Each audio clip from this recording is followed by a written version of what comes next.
Hello everyone, this is Neha. Welcome back on my YouTube channel Aim High Tutorials English. Friends, today I am going to discuss a poem from English NCERT Standard 10th book First Flight. The name of the poem is A Tiger in the Zoo. This poem is a masterpiece poetic work by poet Leslie Norris. He was born in year 1921 in South Wales and died in year 2006. By profession, he was a poet and a writer. Now let's start the poem. This poem contrasts a tiger in the zoo with a tiger in its natural habitat. ये poem जो है वो एक ऐसे tiger के बारे में जो कि जू में रहता है और दूसरा ऐसा टाइगर है जो कि अपने नेचुरल हैबिटेट जंगल में रहता है। इन दोनों के बीच के विरोधाभास को दिखाता है कि इनमें कितने अलग अलग तरह की बातें हैं। The poem moves from the zoo to the jungle and back again to the zoo. ये कविता जब शुरू होती है तो जू से शुरू होती है, जू के सीन से, फिर ये जंगल की तरफ बढ़ जाती है और फिर वापस से ये जू की तरफ आ जाती है, मुड़ जाती है। हमें इस पोएम को पढ़ना है और ये फाइंड आउट करना है कि इस पोएम में कौन से ऐसे लाइंस हैं, कौन से ऐसे स्टैंजाज हैं जो जू में रहने वाले टाइगर के बारे में बताते हैं और दूसरे ऐसे कौन से लाइंस हैं या स्टैंजाज हैं जो जंगल में रहने वाले टाइगर के बारे में बताते हैं। So let's start and find. देखिए, मैं इस पोएम में जितने भी स्टैंजाज हैं, मैं उन स्टैंजाज के साथ ही जो राइमिंग स्कीम है, जो पोएटिक डिवाइस यूज़ किए गए हैं, मैं आपको स्टैंजा के साथ ही बताती जाऊंगी, साथ ही साथ उसकी मीनिंग भी एक्सप्लेन करती जाऊंगी। He stalks in his vivid stripes the few steps of his cage on pads of velvet quiet in his quiet reach. देखिए, पोएट कहता है कि वह जो बाघ है, जो टाइगर है, उसके शरीर पे बहुत सारी अलग अलग धारियां बनी हुई हैं। वो अपने केज के अंदर कुछ कदम चलता है। उसके पैर इतने गद्दीदार हैं जैसे लगता है कि उनमें वेलवेट लगाया गया है, जिसकी वजह से उनके चलने पे आवाज़ नहीं आती है। और साथ ही साथ ये जो टाइगर है वो गुस्से में भी है, मतलब उसके अंदर गुस्सा है जिसे उसने अपने अंदर छुपा रखा है और इसलिए वो शांत दिख रहा है। यहाँ पे यूज़ हुआ जो पोएटिक डिवाइस है दैट इज़ पर्सोनिफिकेशन, क्योंकि यहाँ पे ही वर्ड लाया गया है। जनरली हम एनिमल्स के लिए इट का यूज़ करते हैं, ही का यूज़ हम ह्यूमंस के लिए, मेल के लिए करते हैं। यहाँ पे ही लगा है किसके लिए? टाइगर के लिए, तो इसलिए यहाँ पे इसका पर्सोनिफिकेशन कह देंगे। इसके अलावा जो राइमिंग स्कीम है इस स्टैंजा में, तो अगर आप फर्स्ट लाइन को देखो और फिर फर्स्ट लाइन के एंड का जो वर्ड है स्ट्राइप्स, उससे राइम करता हुआ कोई भी वर्ड नहीं है तो हम उसे ए दे देते हैं नेम। इसके बाद जो सेकंड लाइन है केज और फोर्थ लाइन है जिसमें लास्ट वर्ड है रेज, तो ये सेकंड और फोर्थ आपस में राइम करते हैं। तो इसका जो पैटर्न है वो हो गया ए, सेकंड वाला हो गया बी, थर्ड वाला सी और फिर फोर्थ वाला फिर से बी। मतलब जिन लाइंस में हमें राइमिंग वर्ड्स मिल जाएंगे एंड पे, उन्हें हम सेम नाम, सेम कॉमन नेम दे देंगे। तो इसका राइमिंग स्कीम जो है वो ए बी सी डी हो गया, sorry A B C B हो गया। इसके बाद यहाँ पे जो फर्स्ट लाइन में आने वाले वर्ड्स हैं स्टॉक्स, हिज और स्ट्राइप्स, ये जो तीनों वर्ड्स आए हुए हैं, यहाँ पे हम एस का जो यूज़ देख रहे हैं वो कई बार हुआ है, 2-3 बार हुआ है। और साथ ही साथ ये एस जो है ये कॉन्सोनेंट है, तो हम इसे कॉन्सोनेंट्स के नाम से भी पुकार सकते हैं। इसके बाद फर्स्ट लाइन जो है, फर्स्ट से सेकंड लाइन में जब आते हैं हम, तो ये देखते हैं कि इन दोनों लाइंस के बीच में किसी भी तरह का कोई पंक्चुएशन मार्क नहीं बना है जो इन्हें सेपरेट कर रहा हो पंक्चुएशन मार्क लगने के बाद। तो इसे हम क्या नाम देंगे? इसे हम इंजैम्बमेंट कह देंगे। जब भी कोई ऐसी लाइन्स हो, जब पहले से दूसरी लाइन में हम आ रहे हों और वहाँ पे कोई भी पंक्चुएशन मार्क नहीं है, तो हम उसे इंजैम्बमेंट कहते हैं। ओके, अब हम दूसरे स्टैंजा की तरफ पढ़ते हैं। He should be lurking in shadow, sliding through long grass near the water hole where plump deer pass. यहाँ पे अब आगे पोएट कहते हैं कि वो शैडो में, जो छाँव है, वहाँ पे ये छुपा है। धीरे धीरे ये जो लंबी लंबी बड़ी घासें हैं उससे सरकता हुआ ये आगे बढ़ता है वाटर होल की तरफ, मतलब जहाँ पे पानी भर आया हुआ है। और जो डियर हैं, जो मोटे ताज़े, प्लम्प डियर का मतलब मोटे ताज़े, तो जो मोटे ताज़े डियर यहाँ आए हुए हैं पानी पीने के लिए, उनको हंट करने के लिए, उनका शिकार करने के लिए ये क्या करता है? छुपा रहता है, फिर घास में धीरे धीरे स्लाइड करते हुए आगे बढ़ता है। यहाँ पे भी हम देख सकते हैं कि पोएटिक डिवाइस जो यूज़ हुआ है दैट इज़ पर्सोनिफिकेशन। इसके बाद हम अगर राइमिंग स्कीम की बात करें तो शैडो के साथ मैच करता हुआ कोई भी वर्ड नहीं है, तो शैडो ए, देन ग्रास और पास बोथ आर राइमिंग, तो इन दोनों को बी, एंड देन थर्ड जो है होल, इसका कोई भी राइमिंग यहाँ नहीं दिख रहा है, तो ये C means A B C B. इस वाले स्टैंजा में भी जो राइमिंग स्कीम है वो ए बी सी बी ही है। ओके, इसके बाद यहाँ पे दो वर्ड्स दिख रहे हैं, प्लम्प और पास, फोर्थ लाइन में। तो प्लम्प और पास ये दोनों एग्जाम्पल्स हो गए एलिट्रेशन के। ठीक है, एलिट्रेशन आपको पता है, जब किसी भी लेटर का एक से ज़्यादा बार प्रोनाउंसिएशन हो, यूज़ हो रहा होगा लाइन में, हम उसे एलिट्रेशन कहते हैं। Okay, now let's go to the third stanza. The third stanza says about one more thing I forgot. देखिए यहाँ पे जो एक लाइन है, sliding through long grass near the water hole, इसके बाद वेयर प्लम्प डियर पास। यहाँ देखिए फर्स्ट से सेकंड, सेकंड से थर्ड, मतलब इन तीनों लाइंस में जब ये लाइंस जा रही हैं तो यहाँ पे भी किसी भी तरह का कोई पंक्चुएशन मार्क नहीं लगा हुआ है। Then again it is a, what is it, it is enjambment. Now the third is, he should be snarling around houses at the jungle's edge, bearing his white fangs, his claws terrorizing the village.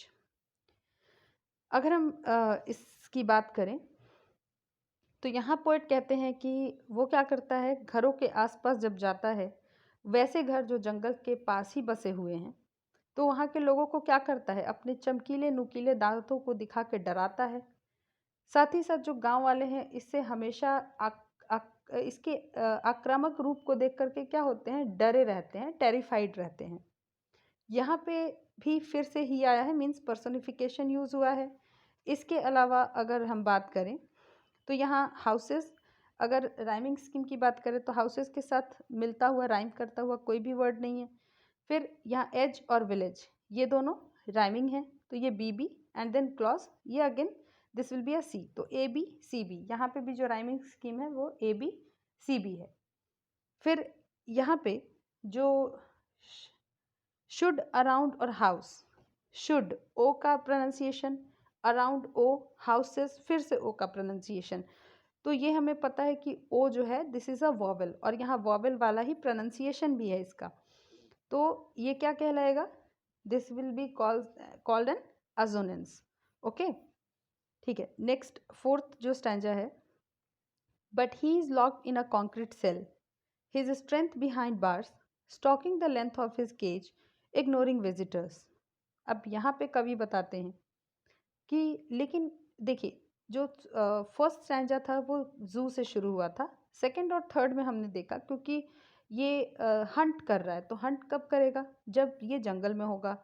फिर third में हमने देखा ये लोगों को जाके डराता है, तो जू में से निकल के तो ये जाके डरा नहीं सकता है। इसका मतलब सेकंड और थर्ड स्टैंजा जो है ये जंगल के बारे में बताते हैं, जब टाइगर जंगल में था। अब फोर्थ में बताया जाता है फिर से कॉन्क्रीट सेल के अंदर बंद है। कॉन्क्रीट सेल के अंदर बंद है, इसका मतलब है कि ये जू के अंदर है। तो पोइट यही कहते हैं कि अभी तो वो बेचारा कॉन्क्रीट सेल में बंद है, मतलब चारों तरफ से उसके कॉन्क्रीट की दीवारें हैं और सामने से बार्स लगे हुए हैं, और इस बार के अंदर, इस बार के पीछे उसकी जो पूरी शक्ति है, जो ताकत है, वो उसके पीछे कैद है, बंद है। Stalking the length of his cage, ignoring visitors, और उसके केज की जो दूरी है उतनी ही दूरी में वो वॉक करता है, चलता रहता है, और साथ ही साथ जो उसे देखने वाले विजिटर्स आए हुए हैं उन्हें वो इग्नोर कर देता है। उसकी उन लोगों में कोई दिलचस्पी नहीं है, उनमें वो कोई दिलचस्पी नहीं दिखाता है। यहाँ पे फिर हम जब अगर राइमिंग स्कीम की बात करें तो देखिए सेल, यहाँ कोई राइमिंग वर्ड नहीं है सेल के लिए। सेकंड लाइन में देखेंगे तो बार्स, और फिर लास्ट में विजिटर्स, तो ये राइमिंग है, तो फिर से ए बी, और थर्ड वाला जो केस है ये भी राइमिंग करता है, तो ए B C B, again the same rhyming scheme, A B C B. और यहाँ अगर बात करें हम तो बिहाइंड बार्स ये जो वर्ड आया हुआ है, तो ब और ब का प्रोनाउंसिएशन है, मीन्स यहाँ पे एलिट्रेशन भी आया हुआ है। तो यहाँ पे जो पोएटिक डिवाइस यूज हो रहा है वो दैट इज एलिट्रेशन।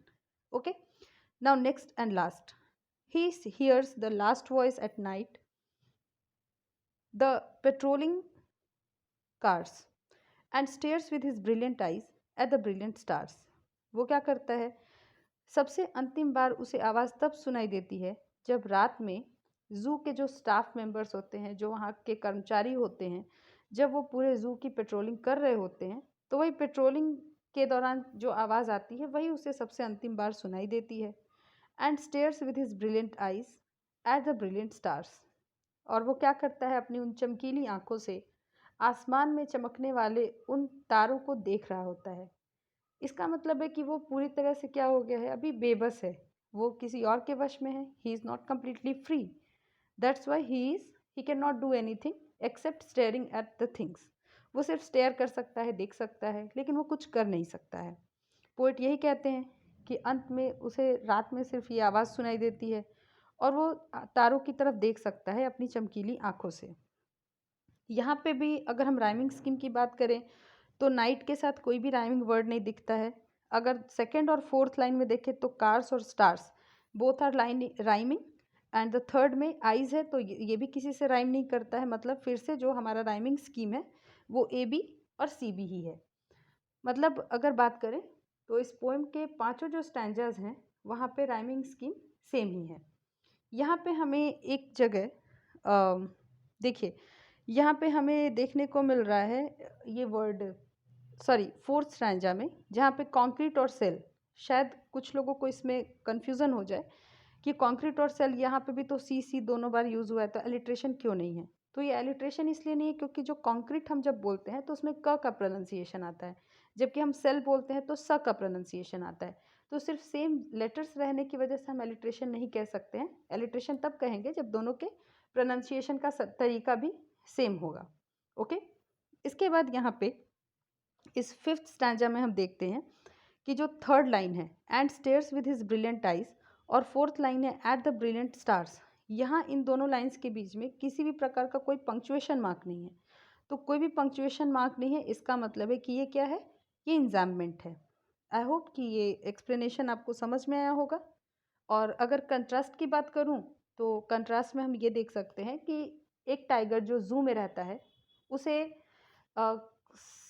वो फ्री नहीं है, जबकि एक जंगल में रहने वाला जो टाइगर है वो कम्प्लीटली फ्री है। भले ही उसे हंट करके खाना पड़ता है, रोज़ अलग अलग मुश्किलों का सामना करना पड़ता है, फिर भी वो खुश है क्योंकि वो फ्री है। वहाँ वो अपने स्ट्रेंथ को दिखा सकता है, लोग उसके स्ट्रेंथ को देखेंगे, उससे डर के रहेंगे। वहीं जब अगर वो जू में पैक हो जाता है, वो कम्प्लीटली फ्री नहीं है, उसकी स्ट्रेंथ भी उसके किसी काम की नहीं है, वो उसे दिखा नहीं सकता है, जबकि उसे खाने पीने की सारी सुविधा मिल रही है। तो यहाँ कंट्रास्ट यही है कि अगर फ्रीली रह के हम अपना जीवन जीते हैं तो भले मुश्किलें आती हैं लेकिन हम उसमें खुश रहते हैं। लेकिन भले हमें सारी सुविधाएं मिल जाएं, लग्जरीज मिल जाएं, और अगर हम किसी के अंडर में रहते हैं तो फिर हम खुश नहीं रह सकते हैं। ओके फ्रेंड्स, आई होप कि ये एक्सप्लेनेशन आपको समझ में आया होगा, आपके लिए हेल्पफुल रहा होगा। If it is like that, आप प्लीज़ मेरे चैनल को सब्सक्राइब कीजिए, शेयर कीजिए अपने फ्रेंड्स के साथ, और एक लाइक भी कर दीजिए क्योंकि ये मुझे थोड़ा सा इनकरेजमेंट देता है। आपको कोई भी समस्या है मेरे एक्सप्लेनेशन से रिलेटेड या और भी किसी चैप्टर में, तो आप मुझसे कमेंट सेक्शन में कमेंट करके क्वेश्चंस कर सकते हैं। Thank you very much for watching. Have a good day.